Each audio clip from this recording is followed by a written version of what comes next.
Welcome back to another episode of Caps Off. It is 1 week. Is it 1 week? I think it's 1 week before the draft right now. Unfortunately, this episode is going to come out after the draft, but it is 1 week before the draft to give people context. And across from me is someone that he said he didn't do it purposely, but he's wearing Seminoles colors. And if you know anything about me being from Miami, although I was too dumb to get into Miami, so I didn't get into Miami. My whole family went to Miami, so we're kind of opposites here. We are kind of different people. But it is my absolute pleasure to welcome a 2-year NFL veteran, a 2-time All-ACC player, a man who, like I just said, went to Florida State, and that means I fucking hate him. But the most important thing is a 100% FAAB dump king in fantasy football in 2025. Trey Benson, welcome to Caps Off, man. Man, I'm glad to be here, man. Thank you for having me. I'm happy you're here, man. Except for the fact that you said you're not. The colors, I ain't doing it on purpose. Your license plate is literally an FSU license plate. Die hard. When you were pulling up, I was like, I'm going to go context clues on this one. My guess is that's Trey. Die hard FSU. How you been? Been good, you know. What are the vibes? Vibes been good. Working out every single day. Taking trips when I can. So yeah. It's been good, though, so far. Where'd you take any fun trips this offseason? Or? I went back home. Yeah. Went back to Florida State to see the new facility that they said we, helped build. So it was, man, the facility was crazy, though. Yeah. It was insane. All I see is I see myself just all over almost every wall. It's insane, though. Almost brought me to tears, though. It's all right, is this the first year that it's open, or was it last year? It opened in September. Wow. Last year. Yeah. And we didn't get to see it because we've been gone. So right. We went back. For Legacy play, it's called Legacy Weekend. All the alumni come back. That's in the league currently, and we just went back and seen everything. It was insane. That's crazy. Yeah, tell me about Tallahassee, because that's not really a place that I would ever want to visit. I got into FSU. Well, why would anyone want to visit Tallahassee? It's literally called Tallahassee where we grow up. It's insane. We love it. What do you love about Tallahassee, Florida? We love Tallahassee. The fans wild, the food good, everything good. Yeah. So. College atmosphere good, even though I didn't go to class that much, but it was good though so far. Did you have the at-home classes? Is that what it was? Most of them was at home. Because when I had Ollie Gordon on the podcast, he was telling me how before he popped off, he was going to class, no one knew him. And then as soon as he started popping off and you had Doak Walker and those accounts all posting him, he was like, I couldn't go to class anymore. I had one class, it was a math class that I had, so I had to go to it for a little bit, but I stopped going because I started, scoring touchdowns and stuff. Yeah, so that's what happened. When I first got there, I started with third screen. I'm like, but fourth game came around, we played Boston College, and it was parents' weekend, so all the girls had their moms there and still had their moms and dads there. That's when you show off. So I took the opening kickoff back to the crib, and my life changed since I got there. Did your life change because of also any moms, if you're picking up what I'm also putting down? I guess you can say that too. You dirty dog. Guess you can say that too. Big offseason, though. You guys added some new pieces. You got a new head coach. Any big offseason, like free agency additions in all of the NFL that has caught your eye? Really, I feel like I'm being a running back. So I feel like Dave Montgomery going to, Houston, Texas. So him and who else? Keenan Walker went to the Chiefs. You do like Kenneth Walker. I was watching. That's my dog. That's a big one. That's my guy right there. Jameer. Well, he ain't gonna get traded, but Jameer one of my boys too. Yeah. So all those guys. But it's been the same. The trading been the same for sure. Yeah, the Montgomery signing reminds me a lot of when they first went and got Joe Mixon, where like Joe out of Cincy Joe a dog. Was good, but I feel like, and he had big seasons, but people didn't, because he was on such a loaded offensive roster, I feel like he was in like a blind spot in a way. When you have Jamar, when you have T, when you have Joe Burrow, he was kind of behind them in some aspects. But then he goes to Houston in that first year in 2024, like popping off. I think he had 1,000 yards. I think he had like 12 touchdowns or something like that. It was like the first time it actually felt like people saw what Joe Mixon could do. And I feel like it's very similar with Monty, because Monty now, when he was in Detroit, great, but people were like, oh, this is a 1B. When in actuality, the 1B can very much be the 1A. Yep. That's insane. I feel like they're finna pop up though, in Houston. So is Joe still there though? Is Joe still? I think no, they released Joe. Oh, they released Joe? They released Joe. Yeah. Joe was going crazy these past 2 years. Well, not last year, but the year before. So yeah.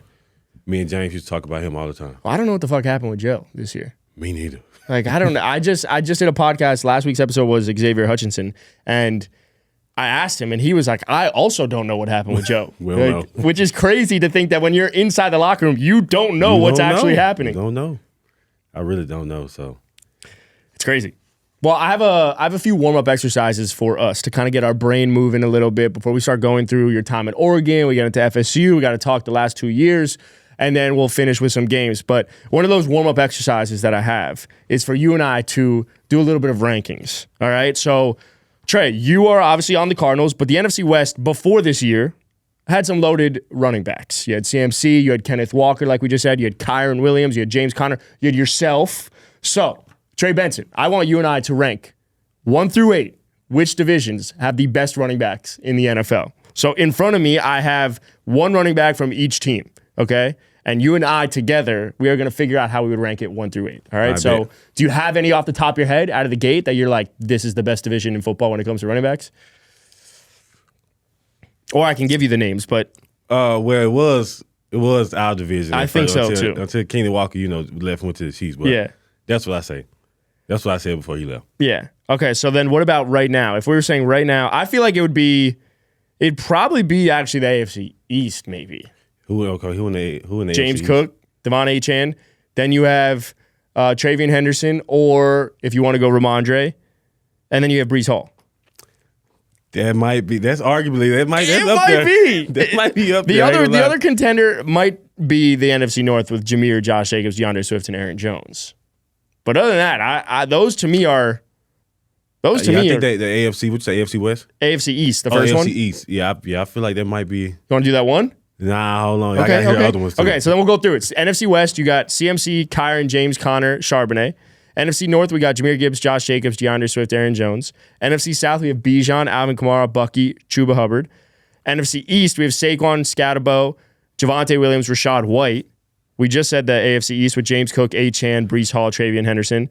And then AFC North, we have Derrick Henry, Rico Dowdle, Chase Brown, Quinshawn. And then AFC West, Kenneth Walker, Ashton Genty, Amarian Hampton, J.K. Dobbins. Sneaky.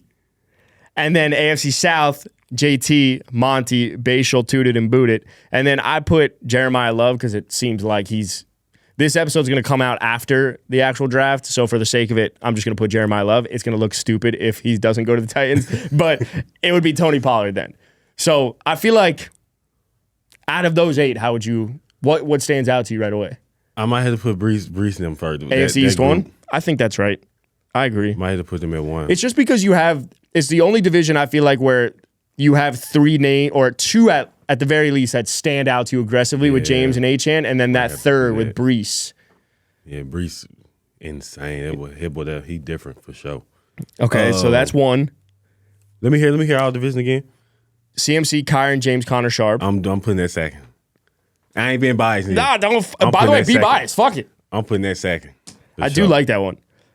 Then we go. So you got NFC West second. Now we need 3.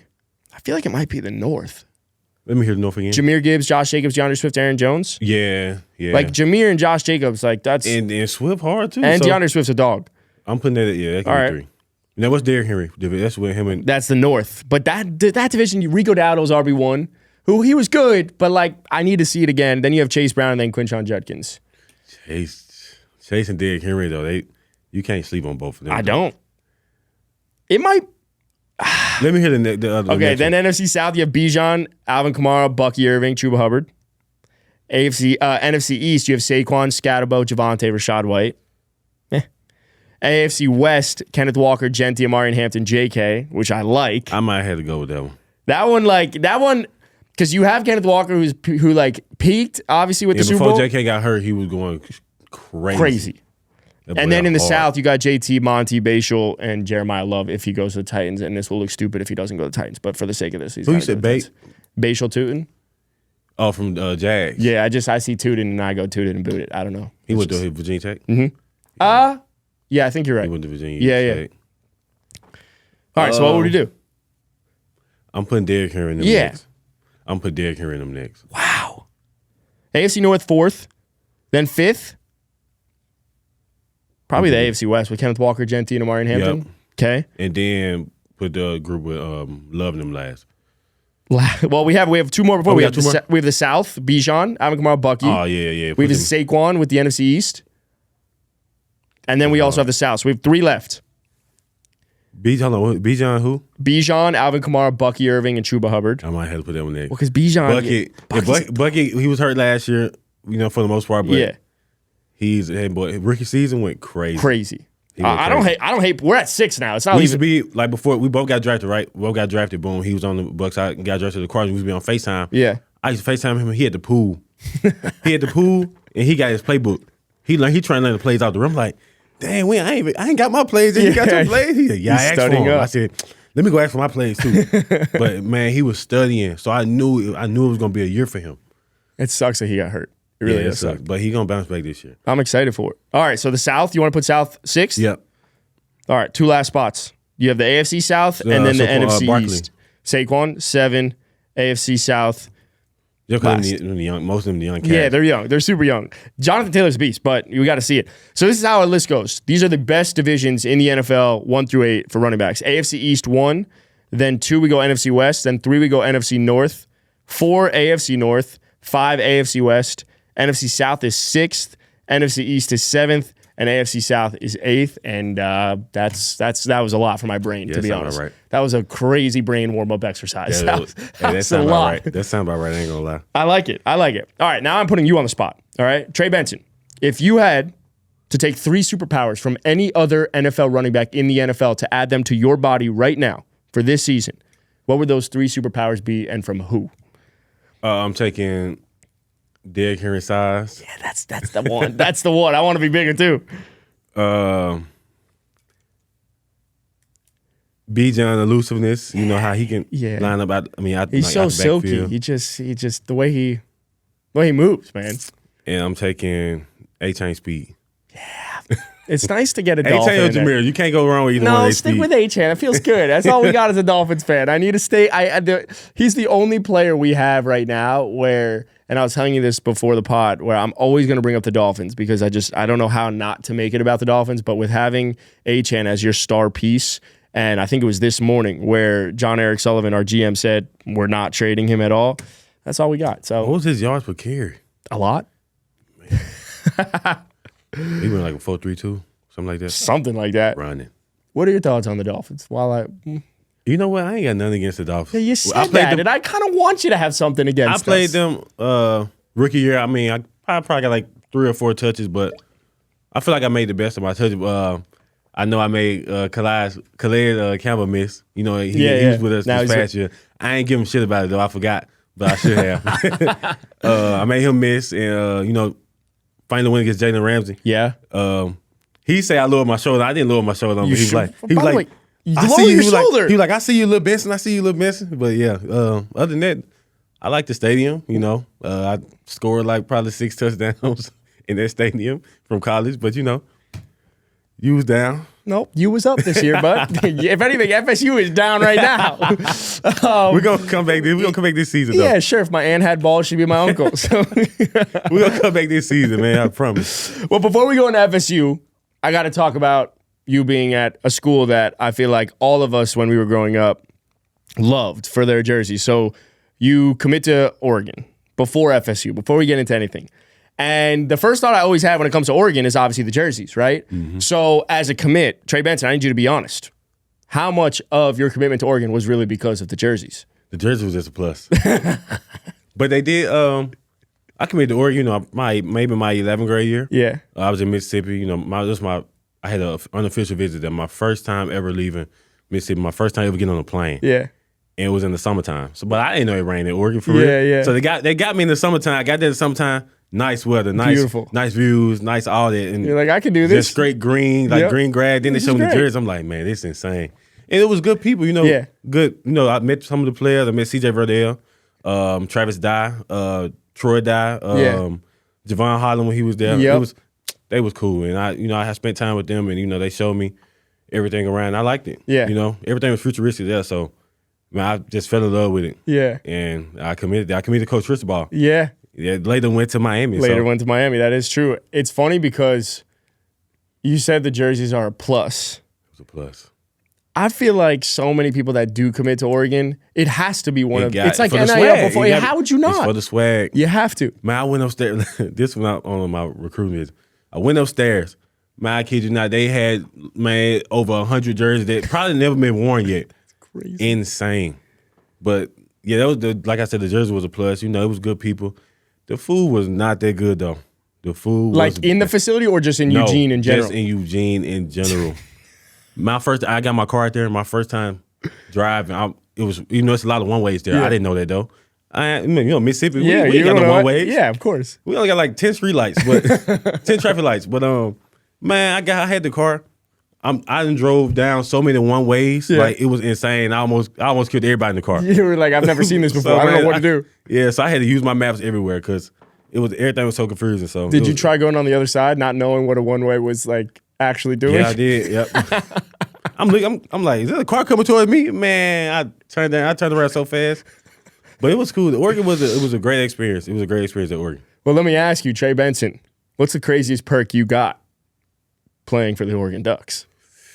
What you mean perk? Like you walk into the facility, you commit, or you let's say this, day one in Eugene, they give you every possible shoe, they give you every possible gear, piece of anything. What was the craziest thing you got as being a part of the Oregon Ducks?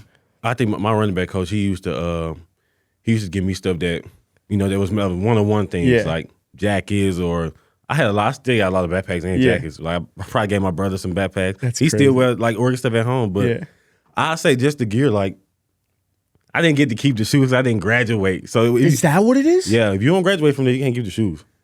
So I will say, as much as I hate that, I kind of understand it. I understand. It's like what you're just gonna commit and then leave. Exactly. So you have no PEs. Nope, none. If you could have kept one PE that you had while you were there, what would it have been? I think it'd be a pair of.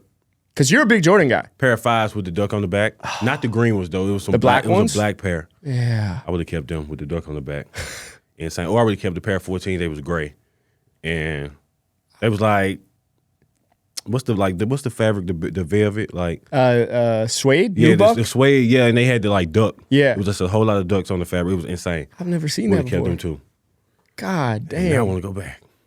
Yeah, well, I gotta go back. So. Yeah, I was gonna say you gotta go back. Now I'm in the league. Give me something. I'm still cool with the equipment guys. So shout out to Kenny. But what was your favorite jersey while you were there? Like in terms of combination of something that's green, all black with the green. That's when I was there.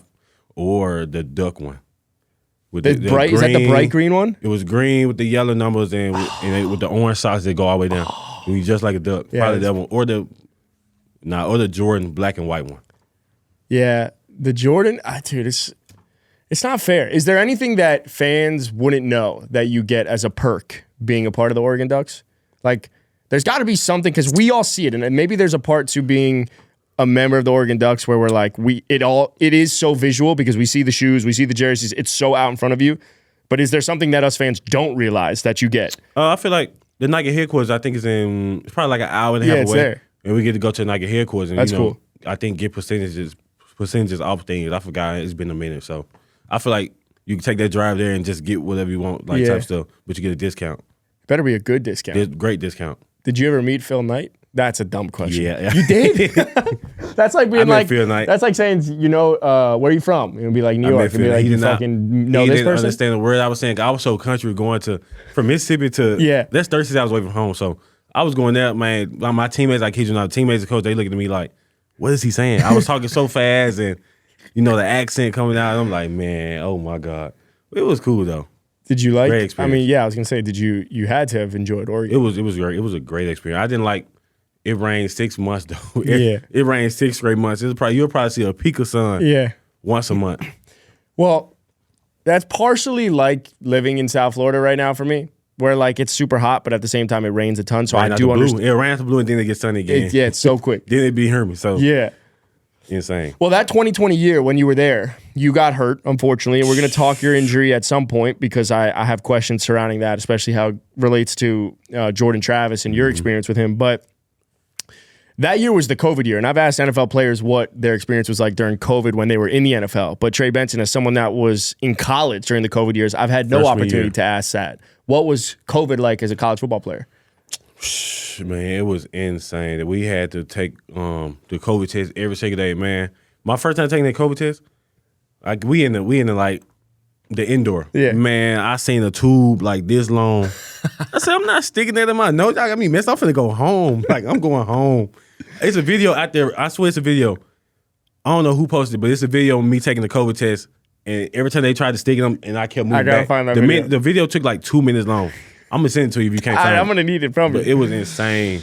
But we had to wear masks every single day. We couldn't breathe. Yeah.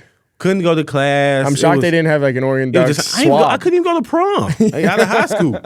Couldn't go to prom. I didn't go to prom senior year because they shut everything down. Yeah. So it sucked though. And it was we played like 6 games, no fans in the stands. They had fake fans in the stands.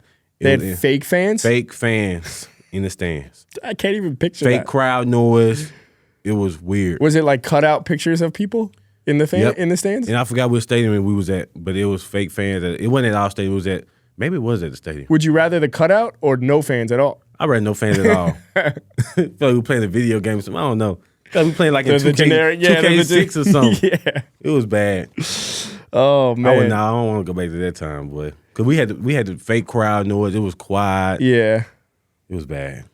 Yeah, that sounds like it sucks. And then you go into obviously 2021 and you got some playing time, but there's definitely a time where you decide to leave. I've always wondered this when shit's not going right. At some point, you have to say to yourself, I think I'm going to enter the transfer portal. At what point as a college star, in a way, do you have that come into your head where you're like, I think I'm going to leave and go to the next opportunity? Like, when does that actually step in? Okay, so 2020 year, right? When I first got there. Yeah.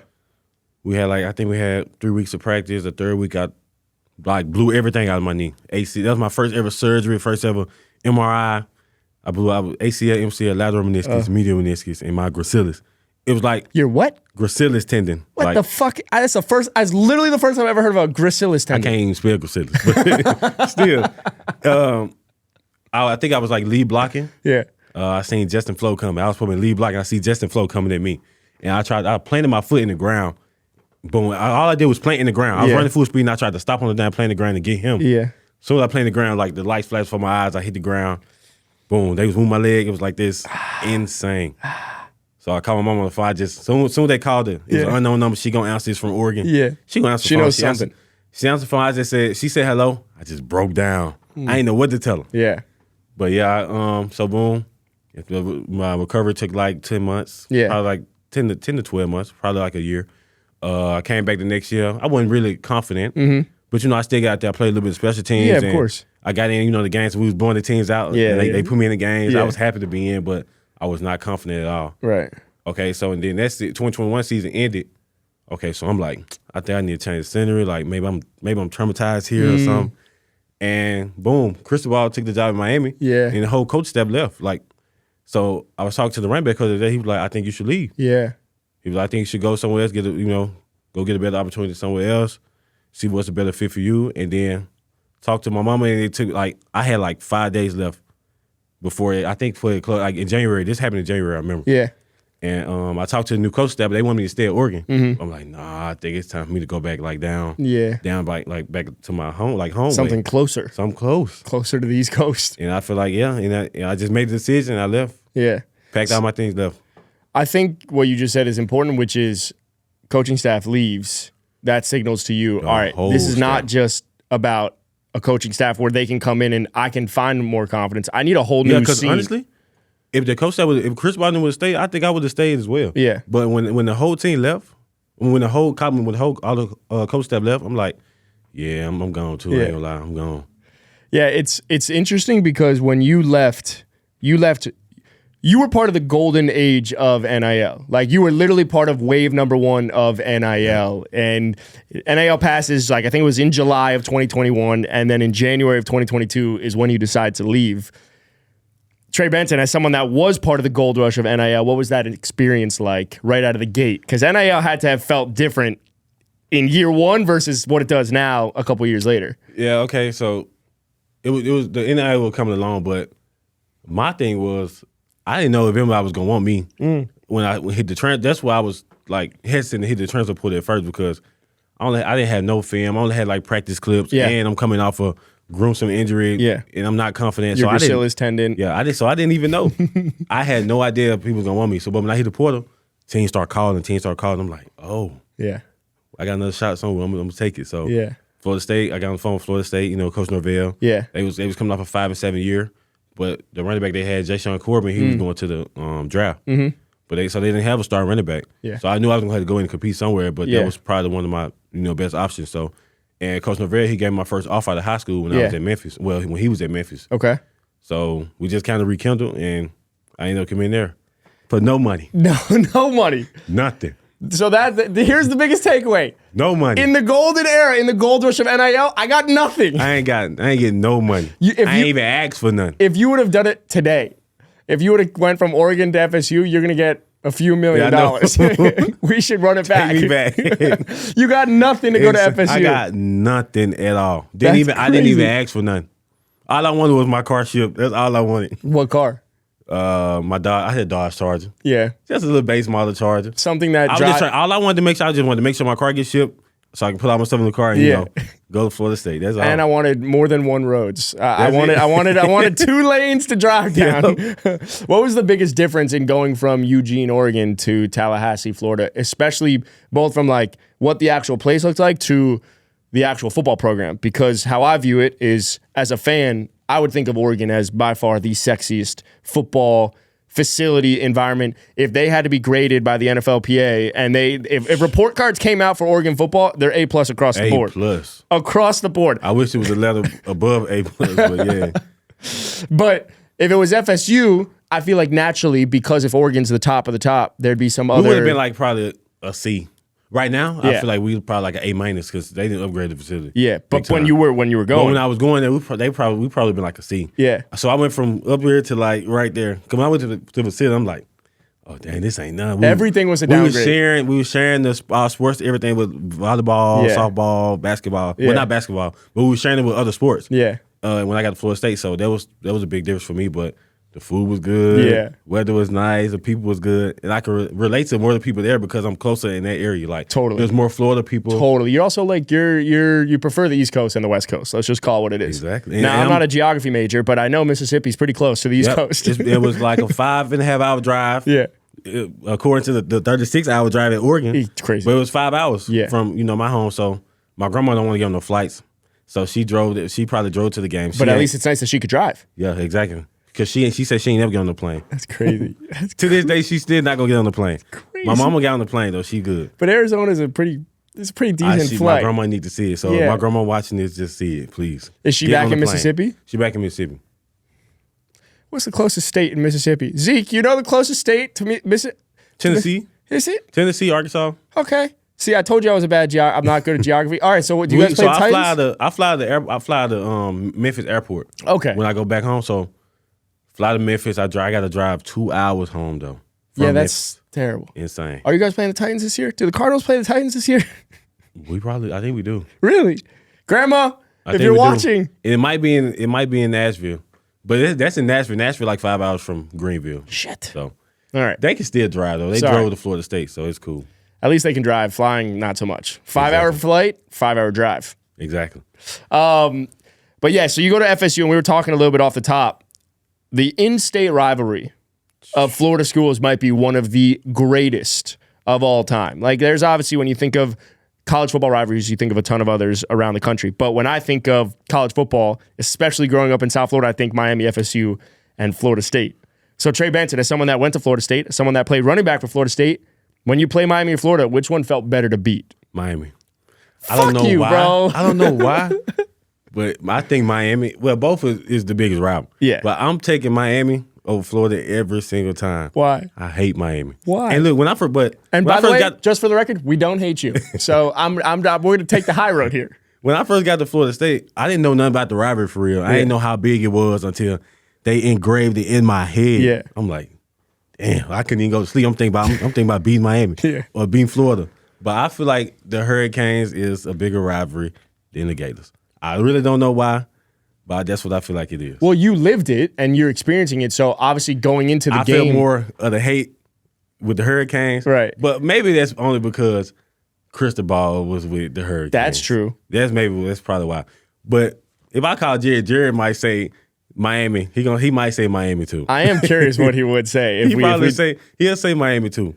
My phone ring. It probably was him just calling. Yeah, it's probably him calling. Well, I went to high school with Brian Burns, and Brian Burns was on my basketball team together. Yeah, but he's different too. And he's different, which is fun fact about Brian Burns is someone that is one of the biggest athletic freaks I've ever known in high school. He couldn't dunk the ball in a solid way. So that's a fun little tidbit on Brian Burns. But he went to FSU obviously as well. And so like I feel like, and I can't tell you why either, I feel like people would say Miami. What would he say? What he said? Why not? I haven't asked him.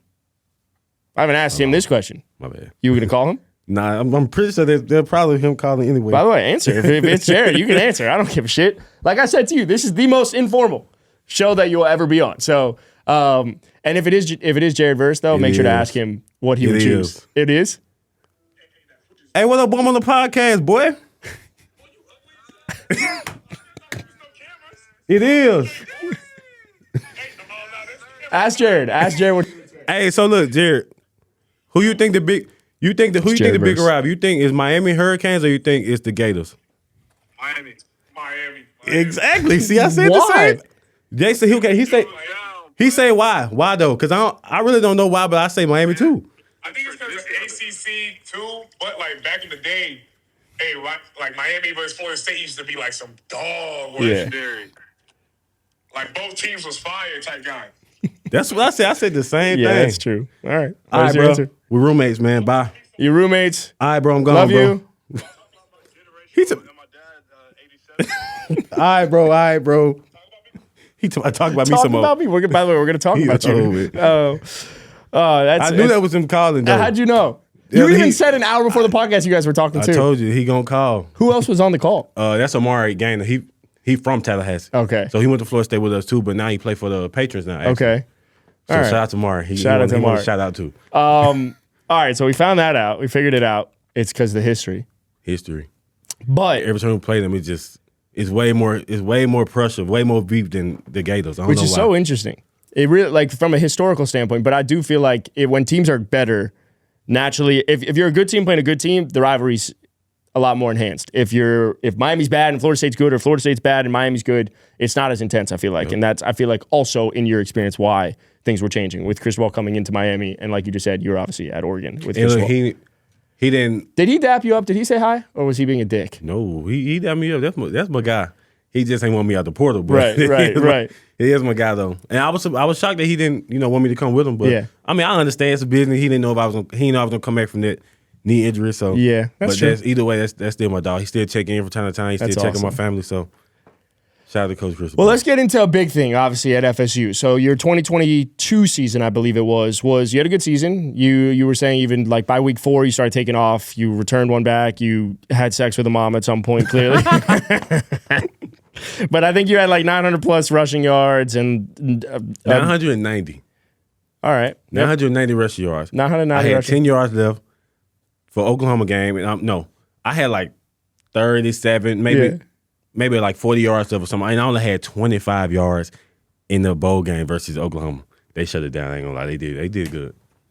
But past game, I had like 63 receiving yards. Yeah. All I need was 10 yards to get to 1,000 yards, and you didn't have it. That's the only thing I wish I could go back and get in 2022. Well, then let's go to 2023 because you guys start 10-0. You play North Alabama. We was down 10-0. 13-0. Against fucking nobodies. Against nobodies. Cause this is what it was. Man, we at the game, we before the game, we like, how many snaps you got? How many snaps you got? Yeah. We just bragged about how many snaps we got and how long we gonna be in the game. Which is what we went wrong at. Man, we got in the game, they started putting out trick plays and everything. They had nothing to lose. We look at the score, it's 13-0. We like, man, we gotta lock in. Fuck the snaps, fuck all that, fuck how many snaps we got. Man, we finna play the whole game. Yeah. So, man, that's how it was. And we was at home, too. It was so embarrassing. Yeah. But it wasn't, man, that game was crazy. That game was crazy. Too. That game was crazy because that was the game that Jordan Travis blew out his knee. Mm-hmm. Blew out his leg, really.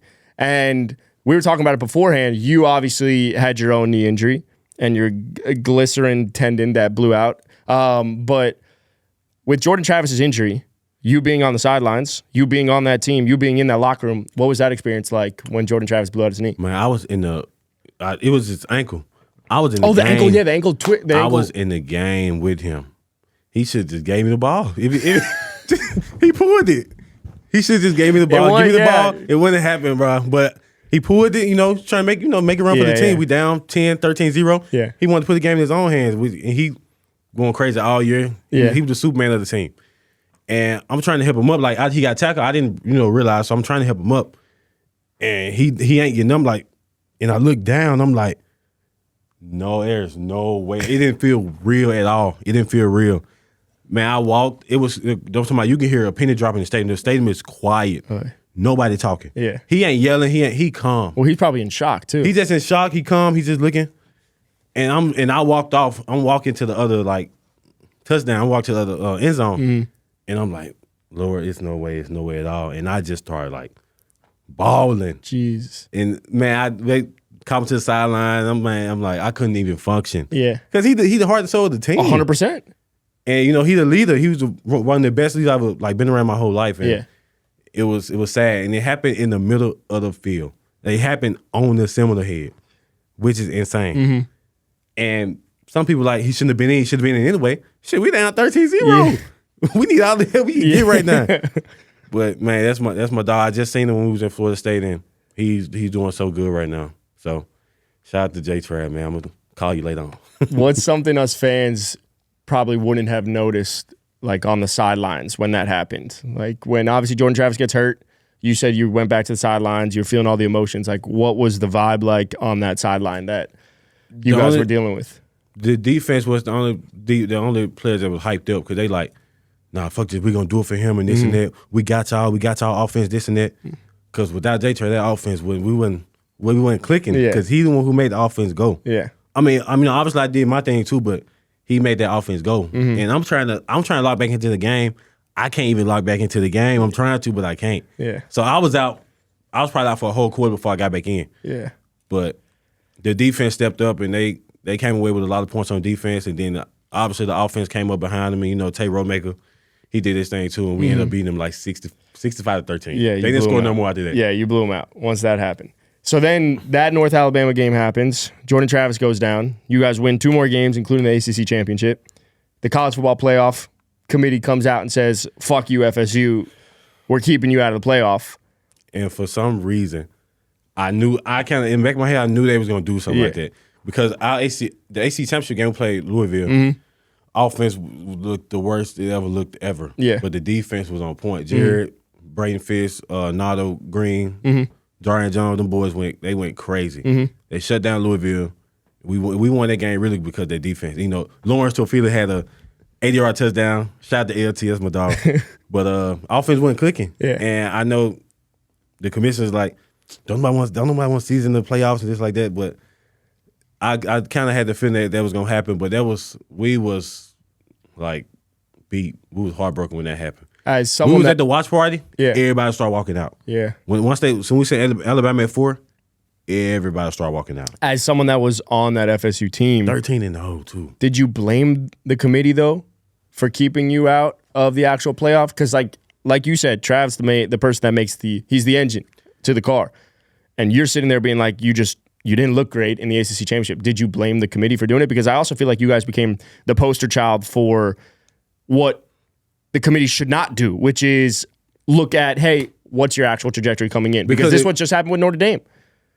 I feel like if they kept us out the playoffs because J. Trav hurt, he should have won Heisman. Right. That's what I feel like. I think he came in 5th in Heisman voting, but I feel like that he should have won Heisman if they kept us out because of that, in which I know they did. But yes, I hear y'all blame the committee. I blame them. I blame them for that because if that's the case, he should have won Heisman. He should have been the Heisman Trophy winner in 2023. That's what I feel like. Yeah, it's tough. And we 13-0. How you go? We ain't lose a game. Yeah, but then you guys fucking all opted out of the Orange Bowl game. You opted out. Jared opted out. I definitely did. Look, where was I? I think at the game. I was watching the game. The headlines, I see myself and I see somebody from Georgia. I'm like, damn, I'm not even playing. But it was so sad watching the game. I think I only watched a quarter or two maybe, and I had to turn it off because I was just mad. Yeah. Well, the truth behind it was obviously that you guys all opted out because you were boycotting the decision. Yep. So that makes a ton of sense. I think after that game, I went and played NCAA and I beat them 63-3. How to get over losing and not making the committee. Beat their ass in fucking NCAA. You're an I'm assuming you're an NCAA guy over Madden.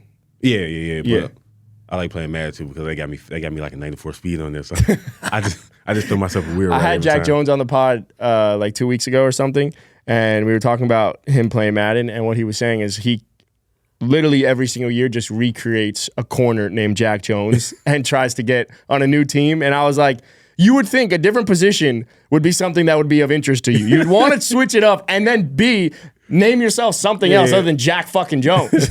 And that's what you're doing your whole season. So tell me you're not building a running back named Trey Benson. That is insane.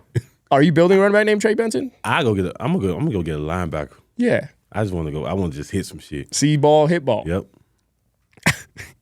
Maybe get a little interception or two, but I want to hit some shit. Well, we were touching on Jared. Jared obviously called during this. There was a video that went viral of you and Jared Vearse.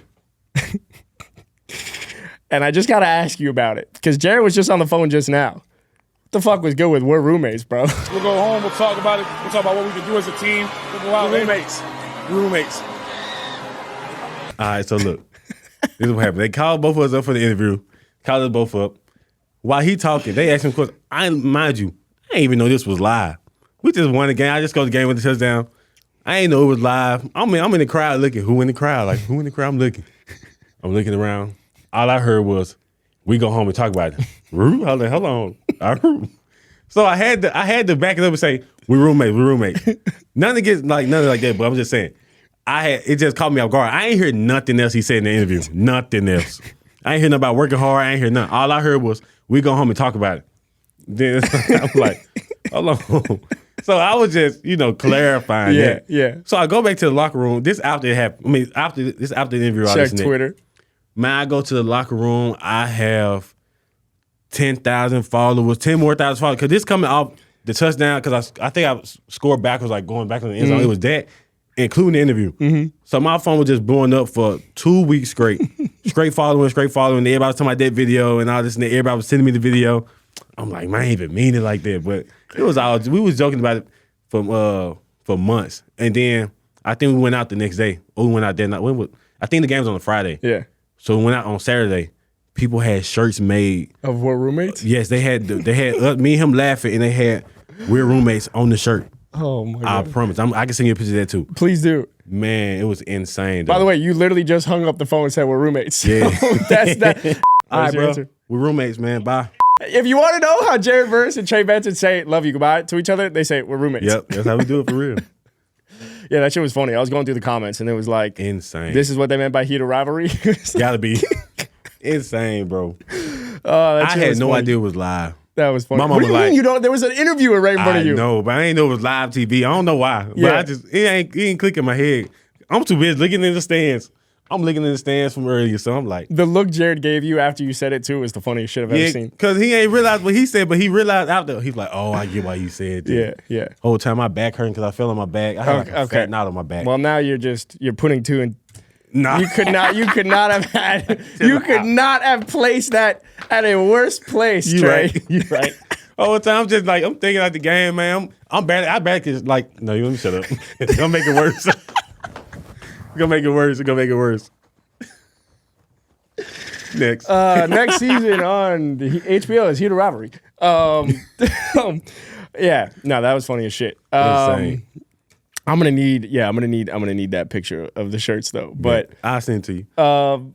So yeah, you obviously that ends your college stint, and college to me is so interesting because you played at two prestigious universities and like crazy teams, but then you get drafted to the Cardinals, which it's not the most fun team to be drafted to, but it is what it is. You were the best running back prospect that year. I knew that because I wanted the Dolphins to draft you. We didn't, and I think that year, I knew they told me, they said I was probably gonna be gone by then, but by the time they was looking for a running back, I knew that for a fact. I remember like some of our beat writers and everything were saying, we're looking at Trey and whatnot. But that year was an interesting year because yes, you guys went 8-9. Like you guys were right around 500. Yeah, we was like on a 4 or 5 game. We was like 74 points by week. And I don't think I was looking back at the over-under wins, like there was no expectation that the Cardinals were going to be good. We was like 7-4, I remember, or 6-4, something like that. What did it finally feel like to hear your name called? and I know that's the most basic ass question ever to be asked because everyone does that. But the video I saw of you on the phone with either the GM or the owner, man, you didn't seem that excited, bro. I was mad because I thought I was gonna go a little earlier than that. That's why I was mad. I was a little mad, but it wasn't like when I answered the phone, I was like determined. Yeah. It was like, man, I'm ready. I'll come up there right now. Like, I'm ready. I'm ready to go. I'm ready to play right now. We can play tomorrow.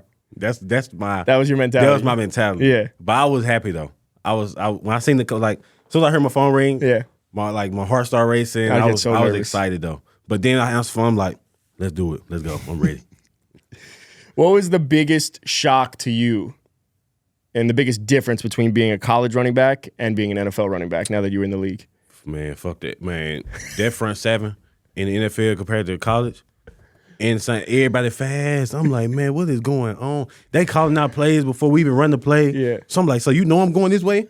Yeah, I know you're going this way. Man, insane, bro. Everybody fast, everybody strong, but everybody smart. Yeah. Everybody is smart. Everybody, they crash dummies too, though, but they still smart. They know which way the play going.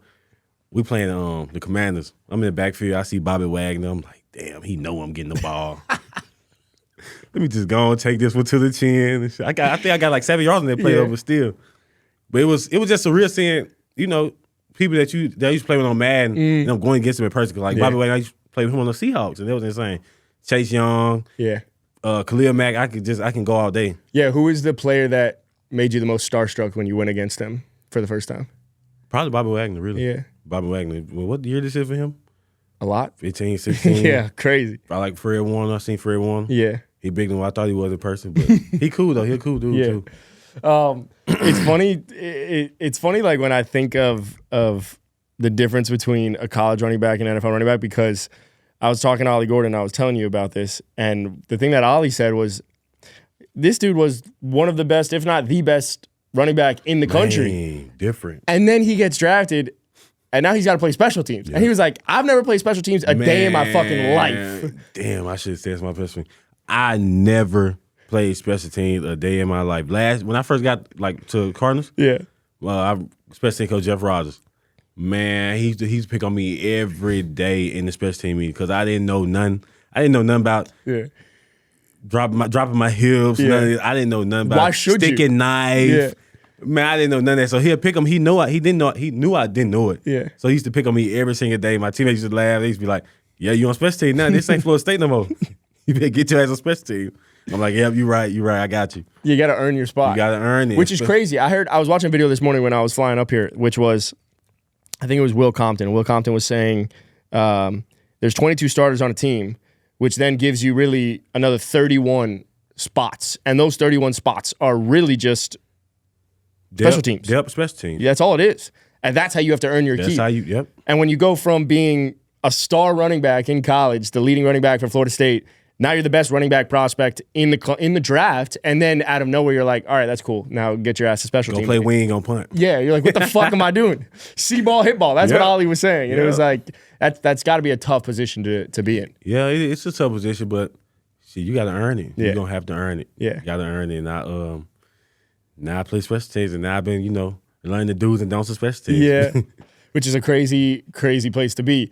So that your rookie season happens, and I was going to ask you about the facilities because we were talking a little bit off camera about it, but KJ Osborne was on the podcast a few weeks ago, and one of the things that he had said, unprompted, because he came from the Vikings, and being on the Vikings, that facility is they're one of the best, and they're always talked about it. I've been there. I think on a visit. It was pretty cool. People say it's amazing, but one of the things he said is he hears from players that the Cardinals and players on the Cardinals hate their facilities. So I'm not going to make you bring that up, but I thought it was interesting that unprompted he brought up the Cardinals because he was like, "Shit, I have Airbnbs out here, and I would think Arizona's nice, and now the facilities suck, and players say the facilities suck." But with me, honestly, I love the facility. They got everything. Well, you were at Oregon, so everything's a downgrade. Everything a downgrade. That's what I'm saying. I love the facility. As long as they got everything I need, food, they got the sauna, they got the steam room, hot tub, cold tub. That's what's so bad. I'm good. Yeah, you're fine. I don't really care about the facility. You're low maintenance. Yeah, I'm low maintenance. I'm cool. You're just happy to be here. But we get a new facility in 2028. That is true. I have nothing against the facility. 2028, we got to get a new contract, though, because that's your 4-year deal. That's what I'm saying. But when I first got to the facility, I did ask, this facility? So I asked like 3 times. But like I said, I'm low maintenance. I love the facility. Yeah, you're so low maintenance. This is where I'm supposed to be. It got everything I need. Because I was, I'm expecting like NFL facilities. I'm expecting it to be, man, the 20,000 feet. Yeah. But, some of them ain't like that. Yeah. And I'm cool with that. So yeah. Well, I think that's what KJ's point was, because he had bounced from Commanders and he went to the Patriots, and he expected every facility to be the same, and not just the facilities, but the way they treat the families, the way that they the pregame meals, the meals for families, everything. He was like, when I went to other facilities, couldn't have been more different. So I eat whatever. I like gizzards. I eat rabbit, deer, all that. Most southern shit I've ever heard. Exactly. I don't care. I'm putting hot sauce on catfish, spaghetti. Jesus. I don't care. See, I'm the opposite. I'm eating whatever. I'm the opposite. I'm the kid that growing up only ate chicken. My parents couldn't cook for shit. I didn't like sushi. Was never even a thought. I don't like sushi. Well, but do you like fish? You just said you like catfish. I like catfish, but I don't like sushi. But like raw Especially fish. raw. I'm cool. You'll put ketchup on the sushi. Yep. No. Barbecue sauce. Barbecue sauce. If I gotta eat sushi, I'm putting barbecue sauce on it. Oh man. You eat chitlins? Do I eat what? Chitterlings. What the fuck is a chitterling? I don't know what it is. It's like, I think it's the intestines of something. No. It's for Thanksgiving. You put hot sauce on it stink though. Chitterlings? Chitterlings. Chitlins. But it's intestines of what animal? It's intestines of something. I think a pig. I don't know. Bro, I don't even want intestines of any animal. It's good. People gonna say it's bad. Would you eat it without barbecue sauce or hot sauce? Yep. Okay, so it is good. It stink though. Okay. You got to clean them and they stink. I'm letting you know that now.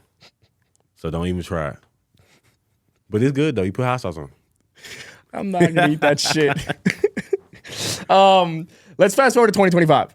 The biggest thing to me, what?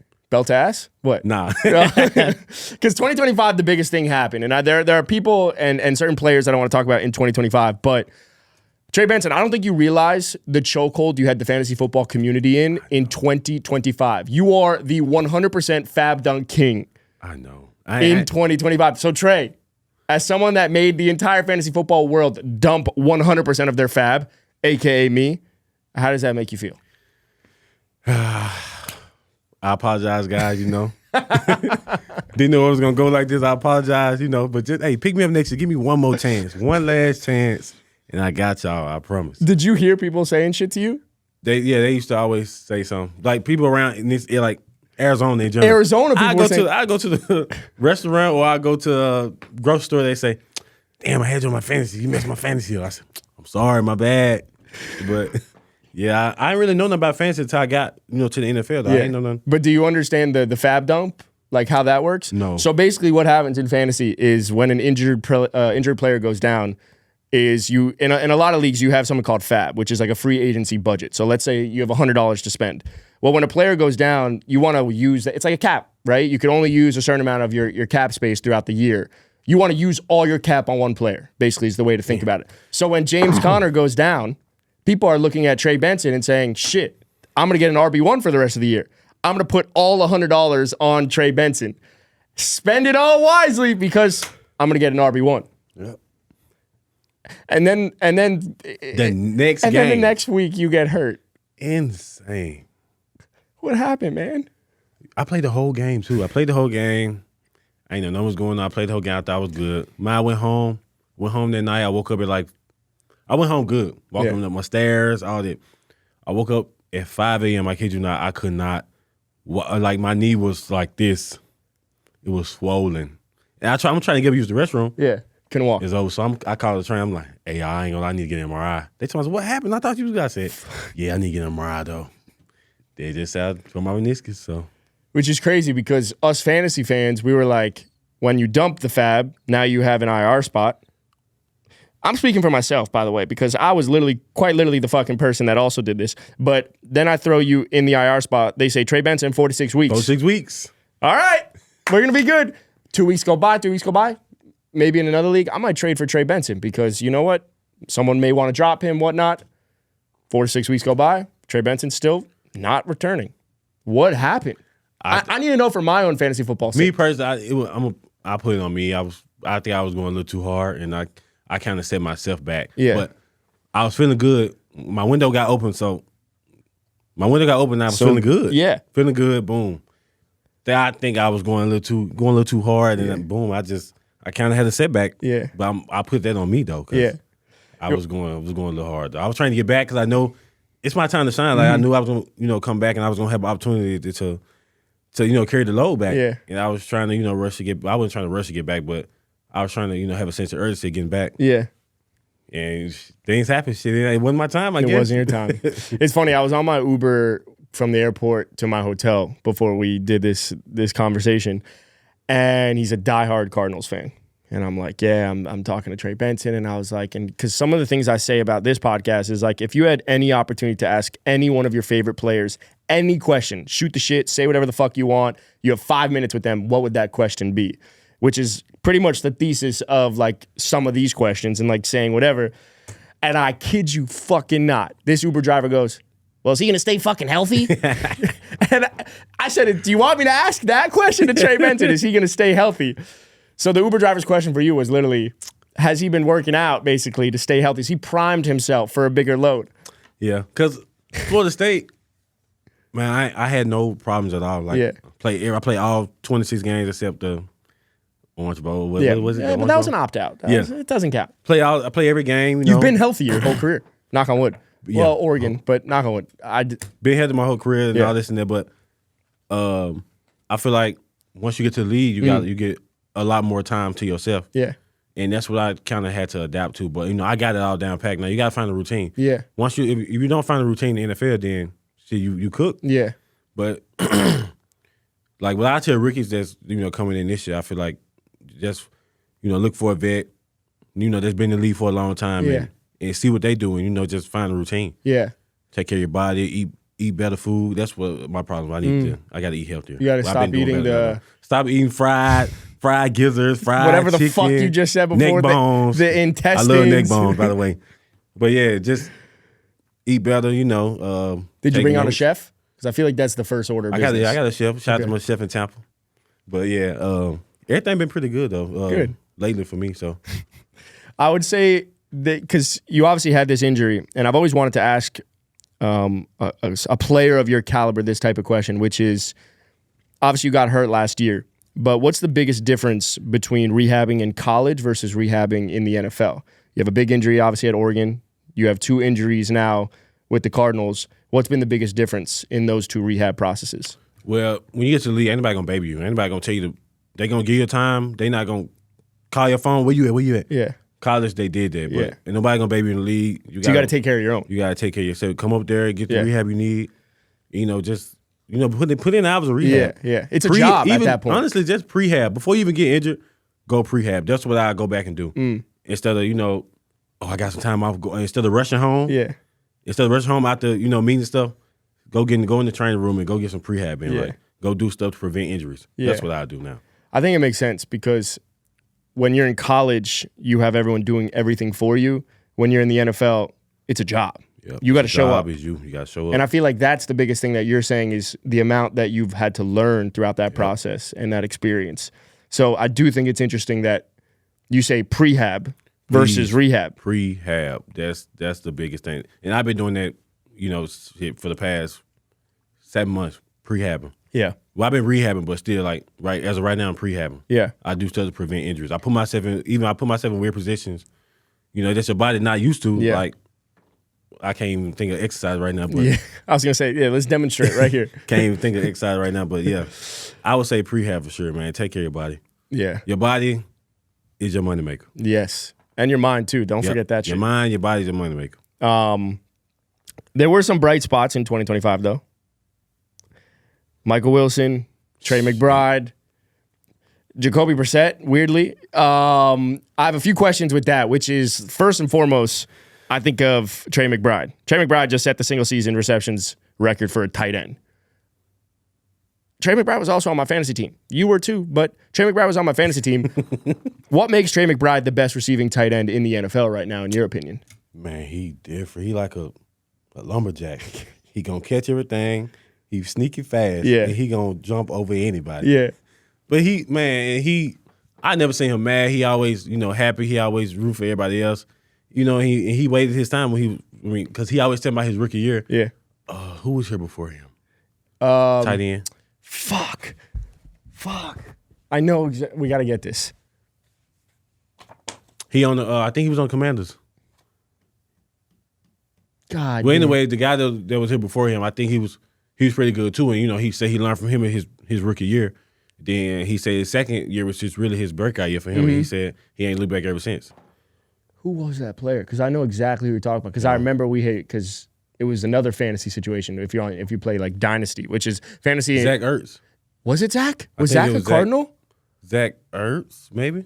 Well, Zach Ertz was a Commander, for sure. But I don't know if he was. If it might have been Zach Ertz. What year was this? 2023? 2020. Yeah, when was I there? Yeah, 2023. Oh, no, it might have been 2020 because 2023. 2023. That was his rookie year, right? Yeah, because you were 2024. Let's see. Because I'm curious, because I remember it, too, from a fantasy football perspective. I'm a fantasy slut. I think it was Zach Ertz. You might have just... no, that's... No, because they have Trey, 12 games started, roster and players. I'm hella curious now. Now I'm committed. Whatever, it's not showing. Depth chart. Depth chart, archive. Wow, we're not going to get it. All right. Well, oh, wait. Tight end. No, god damn it. No, this is this past year. Try Zach Ertz. You on Google? I was just looking at depth chart. Zach Ertz, 2023. You might be fucking right, honestly. Try Zach Ertz, just say Arizona or some Cardinals. Zach Ertz, 2023.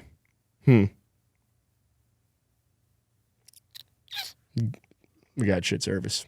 Damn. You're right.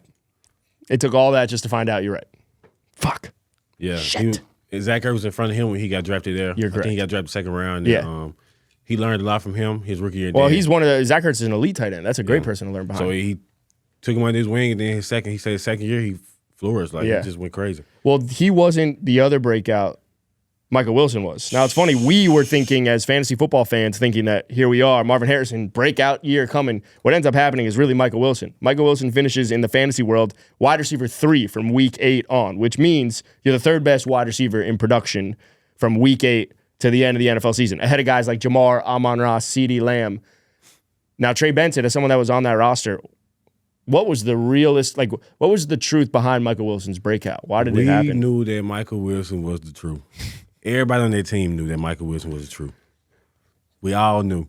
We was just watching. We was just in 3 hours ago. We was just watching him go crazy. We was watching him do double moves. Crazy. We was going over film today. He was going crazy. One hand catches, blocking his ass off, finishing runs. Yeah. Mike is different, and he went to Stanford. That's a plus. Went to Stanford, so he's a smart dude. Yeah, he's a smart dude. Insane. But Marv the truth too, though. Yeah, but now you're looking at an opportunity where Marv 6'7". Nah, we got two. Okay, you were doing both. I was about to say, we're still ripping that shit. Well, you got Michael Wilson and you got Marv that now make objectively one of the better wide receiver duos in the NFL. Now, I don't think many people are going to say right now Michael Wilson, they're going to want to see Michael Wilson do it again. But I think it's funny because we all thought Marv was going to be the breakout. He was going to be the guy that would have the type of season that Michael Wilson does. And then here comes Michael Wilson out of nowhere that people didn't really know as much. Obviously, you're on the team, so you get it. But someone like myself, someone like a fan that may not know Michael Wilson, and now this breakout is here to stay with Marv. I don't know, man. Mike's fucking a dog. You're a dog. Marv, Marv had this. I think he had this appendix. Yeah, his appendicitis, I think. Yeah, he was dealing with other injuries. So, but I know how great of a player Marv is. He put in the work. I see him here. I see him early in the morning because I go in early too. Mm-hmm. Bro, one time I went in the indoor with him. I was doing the little tennis ball drills. I ain't go back and do it ever again. I was dying. He caught we had to catch 150 tennis balls. Yeah, I ain't go back no more. Yeah, but him and Mike, they always getting extra work in all the time. So I expect that out of both of them for sure. Where I was kind of going to go with it is that then when I think of Marv, us fans would say that Marvin Harrison has not panned out to the 4th overall pick that we thought he would be.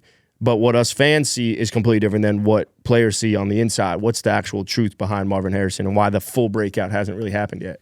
He's just hard on himself, you know, and we're going to get him back to that, Ohio State Marv, this upcoming year, and I promise you that. But he's just hard on himself. He want to be great. He want to be the truth.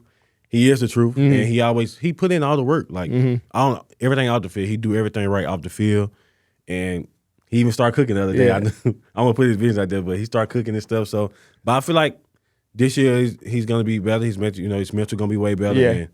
And, fresh start, new coach staff. Yeah. I feel like everything going to be good. I'm excited for the whole Cardinals team, which I never thought I would ever say, because you get a new coaching staff. You got James Conner coming back. You got yourself being healthy. You got Marv. You got Michael Wilson. You got Trey McBride. You now have the 3rd overall pick, where you hopefully are getting in Narvel Reese or just a cornerstone player that now, obviously, this is going to come out afterwards, so we don't know who it's going to be. But I'm excited for you guys because I feel like it's sexier than what you might actually think it feels like as a fan, if that makes sense, I like, because we ain't really got no expectations right Yeah. now. Nobody expecting us to do good, and I love being the underdog, but we love being the underdog. Yeah. So I'm kind of excited for what this team, going to put on display.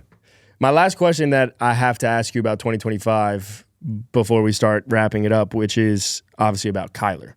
Now, I thought Kyler going to Minnesota makes the Vikings one of the best teams in the NFC, because I think Kyler's very underrated. But the biggest thing that fans would think of when Kyler Murray's brought up is the film study clause.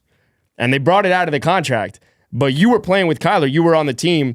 Did any players ever give Kyler shit for having a film study clause in his contract? Or is that just a made-up fugazi by us fans that we think it's worse than it actually is? Well, me personally, I ain't know nothing about no. Because you weren't there when it happened. Yeah, I ain't know nothing about it. But nobody gave me shit about it, because I would have heard about it for sure. But Yeah.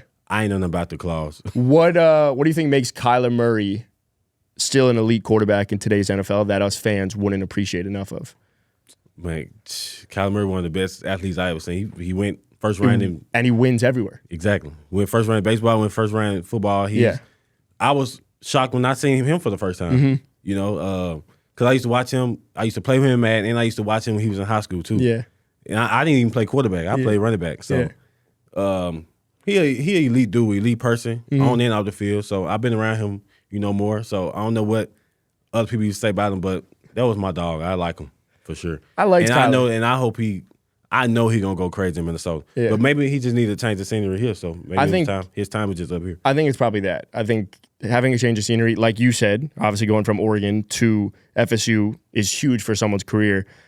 Years ago, we made a video. We had Bryce Butler on, who it was like a smaller wide receiver, didn't have that much success in the NFL, but he had come on the podcast, and we were talking about Kyler, and he was plugged in with some other players still in the NFL. One of the biggest things that he was saying is that he doesn't feel that Kyler Murray's ever going to be successful anywhere, and people don't fuck with Kyler the same way that the media and us fans think we do, because he doesn't put as much time and effort into it. Now, that's one side of Kyler Murray. What I guess, and kind of what you're saying, is also the experience of Kyler Murray. There's so much talent there that what one person's experience might be could be completely different than someone else's, and I think Kyler, as a result of that piece of information and what you're saying, should have success in Minnesota, because he has all the, I don't want to say the tangibles, because he's not tall at all and is super short, but the intangibles, and can play, and has won high school, college, got drafted, like you said, in the first round of both football and football and baseball. So I'm excited for Kyler. I believe he's going to ball. I believe he's going to win for sure. I believe it. I believe it for sure. I bet on the Vikings to win the division. I got good value there, all right? I believe it. Yeah. So last but not least, before we do some social questions and wrap this thing up, I got to look to 2026. And in 2026, I'm excited for you. Mike LaFleur, if he's anything like Matt LaFleur, because I like Matt, handsome dude as well, then you're going to have success. What's the building felt like with a new coaching staff compared to Jonathan Gannon?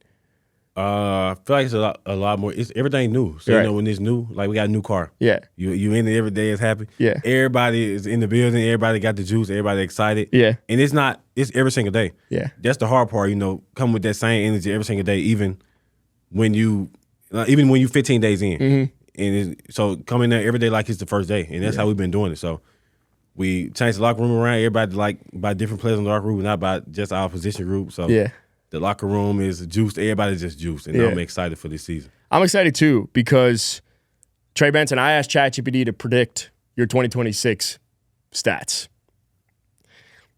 In a crowded backfield, right? You want to hear the stats by ChatGPT? By AI. AI thinks they know you better than you know you. Let me hear. All right. So this is ChatGPT's predictions for Trey Benson. So, and I quote, this is how it started. Instead of a clean RB1 breakout, you're looking at a 3-headed committee where Benson is the lightning bolt, not the battering ram. Because you know how like AI does this thing where they try and be super figurative and whatnot. So they considered you the lightning bolt. But they said you'll play 14 games. Shit. So more prehab. More prehab. With 115 to 135 carries for 700 plus yards and 3 to 5 rushing touchdowns. I have more than that. We'll have more touchdowns. Yeah, we're going to need more than that. But it also, you'll have 30 receptions for 250 receiving yards and 2 receiving touchdowns. More than that, too. We're going to take more than that? I'm taking more than that. They did say, and I quote, your ceiling is capped because of the crowded room. But, and this is where it kind of gets fucked up, and I quote, if Connor breaks down, in parentheses, history says ... possible, then Benson's profile flips fast. Your upside scenario, according to ChatGPT, 180 plus carries, 1,100 plus total yards, and 8 to 10 touchdowns. That's great right there. And that's what we call 100% fab dump. That's what we call dump the fucking fab. That's pretty good right there. That's good by Chat. You like that? That's good by Chat. You approve Chat? I approve Chat. You use Chat? I use Chat sometimes. Yeah. Like how something dealing with food and shit though. Yeah. I'm excited for you. I'm excited in 2026 for you, Trey. I'm excited. I'm hungry. I'm ready. It's year 3, third year. I mean, what they say, third time a charm? Yep. So I owe it to myself. I owe it to my teammates. I owe it to everybody. So I'm fired up. A good year. Well, now we do social fuck-arounds. I literally write social fuck-arounds on this because this is where it's going to get fun, and this is kind of rapid-fire-y in a way, but it's really where we get to joke around a lot. Now, we were talking before the keep 3, cut 5s. This one's going to smack. So this is keep 3, cut 5 running back since 2000 with Arizona Cardinals running back Trey Benson. Yeah, well, we got those 2 years in your bag. But you know how this game works? So I'm going to give you 8 running backs, but you don't know who's coming next. You have to keep 3 of them. You cut 5 of them. So I'm going to give you running back 1. You're going to say I either want to keep them or cut them. But there's 8 of them, so you got to play it wisely. Bet. So you're going to keep the guys you love most. You ready? Yep. First name up, Derrick Henry. Cut. You said that with conviction. You said 2000. Hey, it's a couple of them. I ain't gonna lie. You say keep 3. All right, come on. Next man up, Frank Gore. I love Frank, but I gotta cut. You gonna cut that one? Cut. I'm gonna cut. Why are you cutting Frank? I know it. I just know it's. You name it 8. I'm naming 8. Well, but you have to keep in mind, I may not even put the people that you're thinking on the list. So that's why you gotta take what you can get. You know what? Frank played about 16 years in the league. This is just take a breath, settle in. We want like the best or like running back since 2000. I will say there are some good people on this list, but you got to play it smart because I know who you want, but you don't know who I'm gonna give you. I'm cutting. Cutting Frank Gore. Next man up, Christian McCaffrey. I'm keeping Christian. I ain't gonna lie. Yeah, that's a good one. Why are you keeping Christian? I gotta keep. He do everything. Everything. He do everything. Every single thing. 10 years. It's gonna be year 10 for him. I just seen the video of him the other day. The walking on the grass. What the fuck was he doing? Hey, it worked. It worked. So you're gonna start trying to do that? Yeah, no, I don't think I am, but it worked though. I was watching Christian McCaffrey do that, and I was so confused, but it works. It works. All right, next man up, CJ2K, Chris Johnson. Damn. Yeah. How many left? After this one, there will be 4 left. So you've already kept 1. I'm cutting. You're cutting CJ2K. CJ2K, I feel like was one of my first loves as a running back. Yeah, me too. We ran 4-2-2. Yeah. He different. 2K. I just know you got some bangles coming in the next 4. Next man up, Marshawn Lynch. Beast mode.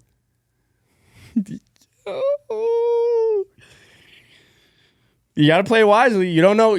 I could be fucking you. I could not. Cut Beast mode. So as of right now, you've cut Derrick Henry. You've cut Frank Gore. You've kept CMC. You've cut Chris Johnson. You've cut Marshawn Lynch. Next man up. So you got to keep 2 of these out of the 3.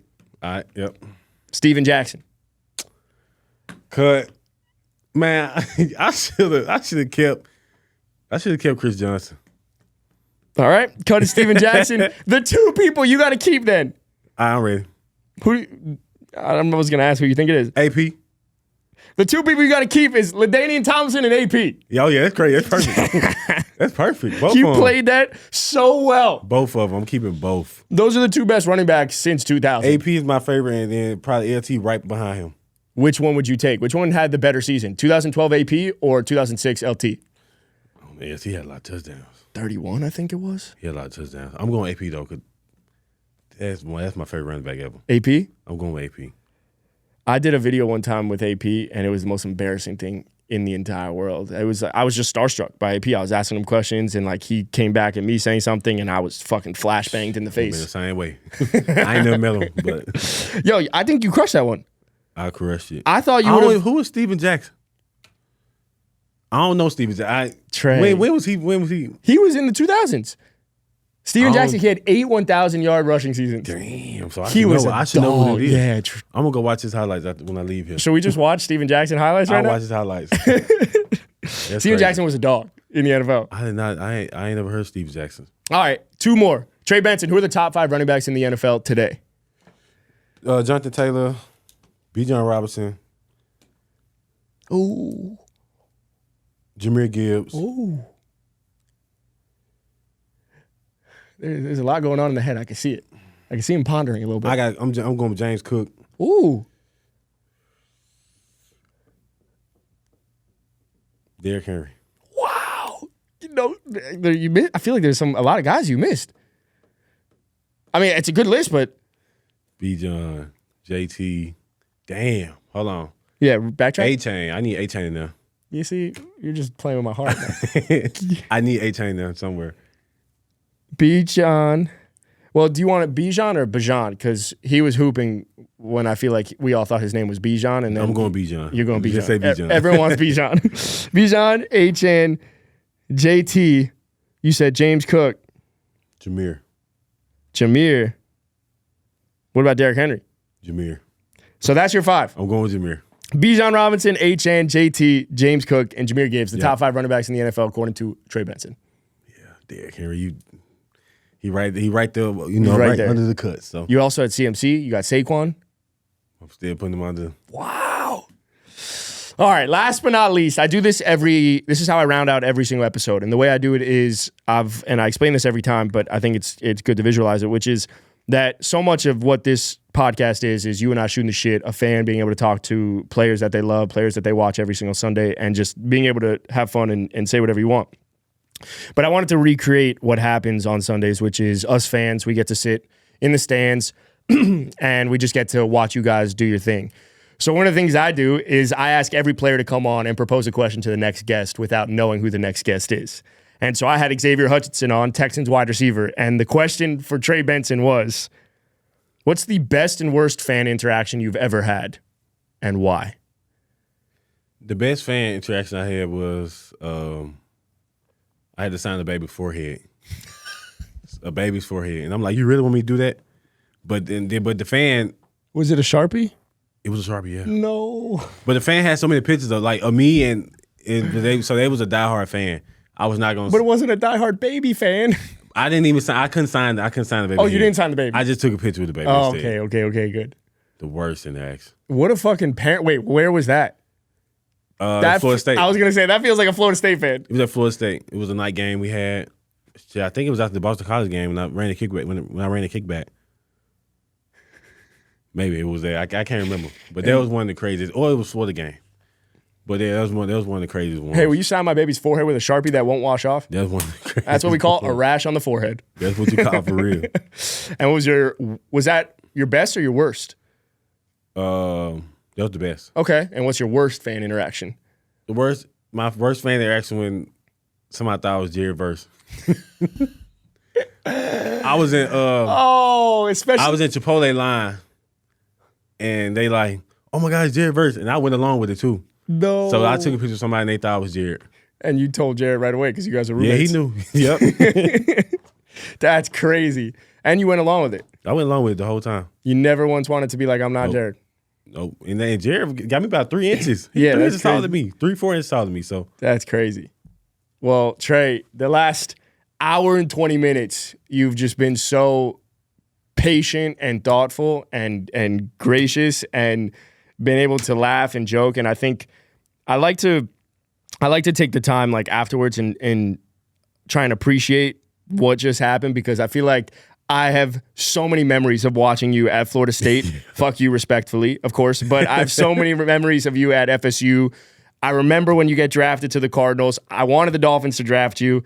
Then I fucking dumped my whole FAAB for you. And then you go down the week later. Man. And I just feel like the player that we always see and people get to talk with, or talk about, I should say, is a little bit different than the person that you get to talk with, because who you are as a person is someone that clearly learned a lot week over week, year over year from their lessons and constantly tries to improve. Mm-hmm. And I could sense that and I could feel that. And so, yeah, man, it's been a fucking pleasure. You're the fucking man. How would you think, how did you expect me to be before I even walked in? So I was talking to Sam before, and Sam had said you're just a little bit quieter. And I never got the sense of that at all. I actually think like you're way more charismatic, I would say, than I thought, because you were joking around with Jared. We were laughing about heated rivalry. Like I think it's very easy it's very easy as an NFL player to be in the spotlight and take things too seriously. And I could respect someone that wants to joke about being a FAAB dump guy and wants to joke. Cool. Like I can appreciate that. Cool. I'm one. Yeah. I'm cool. So Trey, you're one of one, man. I really appreciate you, it, bro. You're Thank you for having me on the show too. Yeah, man. It's hard. Hey, 2026. 2026. That's all I gotta say. See you there. I'm drafting the shit out of you. No FAAB dump. No, because I'm gonna draft you.